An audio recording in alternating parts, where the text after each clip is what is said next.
Kocha, habari? Sijambo. Kwanza unazungumziaje utoaji wa tuzo hizi za Baraza la Michezo na watu ambao walikuwa nominees na ambao wameshinda kwa ujumla? Nafikiri walioziandaa ni watu wenye akili zimetimia na watu waliopata wamedeserve kupata hizo tuzo. Sisi kwetu watu wa soka, na mimi nikiwa kocha msaidizi wa timu ya taifa, na wapongeza BMT, kwa kweli wamefanya jambo jema, na hii ni kuhamasisha wengine ambao hawajapata tuzo hizi kuona kwamba wanahitaji kufanya kila jitihada ili na wao siku moja waweze kupata. Kama unavyoona tuzo hizi za heshima, anayekuja kutoa zawadi kiongozi mkubwa wa serikali, Mtanzania namba 3, Kassim Majaliwa. Nafikiri leo mara ya pili anakuja. Kwa ni jambo jema, na wachezaji ambao hawajapata nafasi hiyo wana kila sababu ya kupambana katika maeneo yao yote ambayo wamesababisha watu kupata tuzo hii ili na wao wapate. Kwenye mpira wa miguu tumemwona Sabri Kondo akiweza kushinda tuzo mwana michezo bora kijana. Pengine ni kijana wa namna gani kwa baba? Ni mchezaji mzuri, na hata tulivyoenda kwenye mashindano ya finali za AFCON under 20 Egypt tulikuwa ni mmoja wapo, lakini bahati mbaya aliumia tukamkosa. Ina maana tulikosa service yake na hatukuweza kufanya vizuri kwa sababu baadhi ya wachezaji wetu wazuri hatukuweza kuwa nao, mmoja wapo akiwa Sabri. Kwetu sisi ni faraja, isipokuwa tu ombi kwa mwangalizo wa siku za usoni, kwamba nafikiri kwangu sijui kama sawa sana kuweza kuwakutanisha kocha wa mpira na basketball sijui na riadha sijui nini. Sidhani kama hii kitu inakuwa inatija sana, kwa sababu ukiangalia hao waliopata, sisemi kwamba wamepata kwa makosa,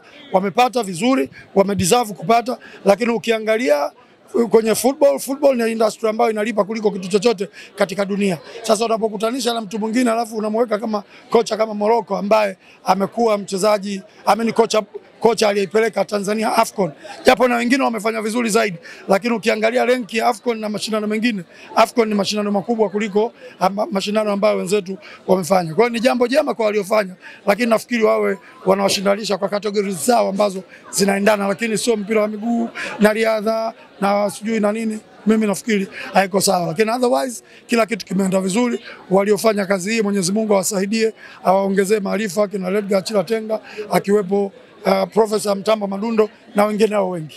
Na kocha, kesho kila safari kuna kucheza mechi ya kirafiki dhidi ya Afrika ya Kusini. Pengine ni mchezo wa namna gani kwetu sisi wa Tanzania? Ni mchezo wa kwenda kuongeza renki, kwa sababu kidogo tulishuka hapo katikati, lakini nafikiri ni mechi yetu ya kwenda kuongeza renki, lakini baada ya hapo utakuwa na mashindano ya Kosafa ambayo tumealikwa.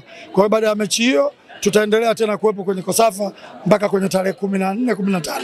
Halafu tutarejea kwa ajili ya kuanza kujiandaa hususan kwa ajili ya mashindano ya CHAN ambayo yanafanyika hapa nchini kwetu. Na tumeona Waziri Mkuu Mheshimiwa Kassim Majaliwa amesifu mpira wa miguu kwa kupiga hatua kutoka nafasi ya zamani 137 mpaka 107 kwa hivi sasa. Pengine sifa hizi zinaacha deni kwa namna gani kwa upande wa Taifa Stars? Of course Taifa Stars ni miongoni mwa wanaopigania hizo nafasi, na pamoja pengine na michezo mingine, lakini mimi niseme tu kwamba sisi tuna deni kubwa kwa la kuweza kuendelea kufanya vizuri, kwa sababu so far sasa hivi tuko kwenye AFCON na tunacheza CHAN, na tunaamini kabisa kwamba kilichotufikisha hapa ni jitihada za wachezaji wetu, sisi na serikali as well. Kwa hiyo kuna kila sababu ya kuendelea kupata sapoti kubwa, na hasa kama unavyoona inatoka kwa Dr. Samia Suluhu Hassan mama yetu, bila kumsahau Kassim Majaliwa ambaye na yeye ni muumini wa kuweza kuwa sometimes timu inapokuwa zinayumba kwenye mambo ya fundraising, anapambana sana kuhakikisha timu zinapata kinachostahili kutoka kwa wahisani na wafadhili mbalimbali. Kwa hiyo mimi niseme kwamba tuna sababu kubwa ya kuweza kuipambania nchi yetu, na naamini tutafika tunapopahitaji. Asante sana kocha. Tukiachana na hilo, tuangalie kwa upande wa Simba. Wao ulishawahi kupitia huko, unazungumziaje kikosi cha Simba ambacho juzi kimecheza mchezo wake wa nusu finali dhidi ya Singida Black Stars na hatimaye kutolewa katika michuano hii? Kutolewa ni part of the game, lakini to be honest, Simba wanastahili sifa. Kwanza tuwaonee huruma. Simba wamecheza mechi 8 ndani ya siku 24. Wamecheza mechi 5 kabla ya kwenda kucheza na Berkane kule Morocco ambako mimi nilikuwepo, tukapoteza goli 2 bila, lakini tukaja tena kurudi Tanzania walipewa break ya siku moja, siku ya pili wakarudi kwenye training, wakafanya mazoezi ya siku 3 kabla ya kukutana na Berkane. Tumedraw 1-1, lakini baada ya pale wamecheza na Singida Big Star mechi ya ligi, baadaye wameenda kucheza tena ya CRB Confederation. Kwa hiyo unaweza kuona Simba wamechoka kiasi gani. Kwa kweli wamestahili sifa, wamefanya kazi kubwa. Matokeo mengine ya kuchukua vikombe ni jambo jingine, lakini want to become kwenye performance Simba wamejitahidi, isipokuwa wamechoka, ndio maana hata matokeo mengine yamewakuta vibaya. Lakini mimi nawapongeza, isipokuwa nimetoa rai kwao, pamoja na uzuri wa timu waliokuwa nayo, pamoja na kusema kwamba tunatengeneza timu, lakini sifa nyingi zimwendee kocha Fadlu. Ana uwezo mkubwa ambao mimi sikudhania. Lakini kitu kingine ambacho naweza kukisema, usajili. Kwa sababu Simba unaweza kuona wachezaji wanafanya rotation wale, hawana ile kauli mbiu yao wanaosema kwamba wana kikosi kipana.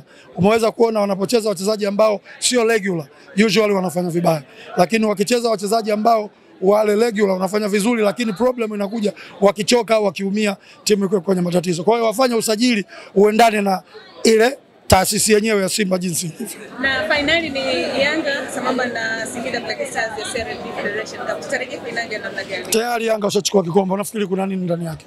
Okay. Yeah. Yanga wanakuwa mabingwa kwa sababu Yanga kwanza nawaamini, timu yao nzuri, wana wachezaji wazuri. Yanga wameungana, timu yao imeungana. Ni timu ambayo wanacheza vizuri kiukweli.